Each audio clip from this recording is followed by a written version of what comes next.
Welcome to Pro Wrestling History Daily Top 5.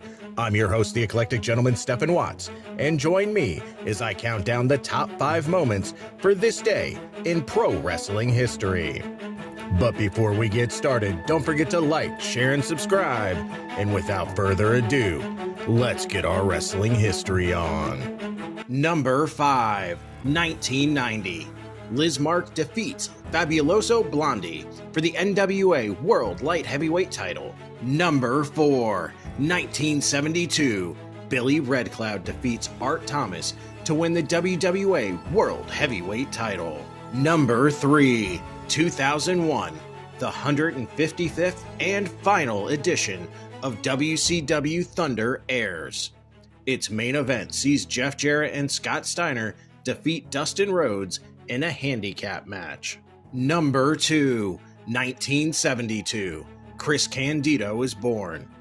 Chris wrestled for everybody from WCW, ECW, New Japan, TNA, Smoky Mountain Wrestling, and of course the WWF.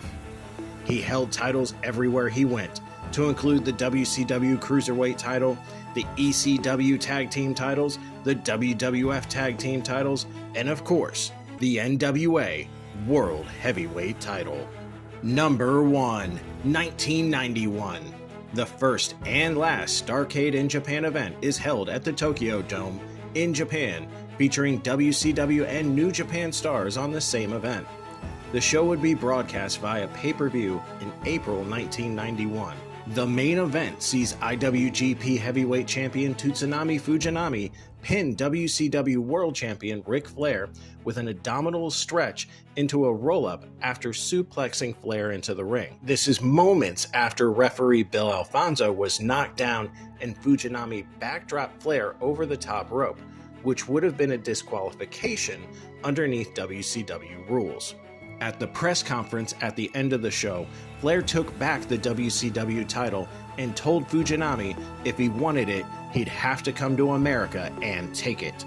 And that's our list. Make sure to comment below on which event you feel was the most important for this day in pro wrestling history. Till next time, I'm the Eclectic Gentleman, Stephen Watts, and we'll see you tomorrow.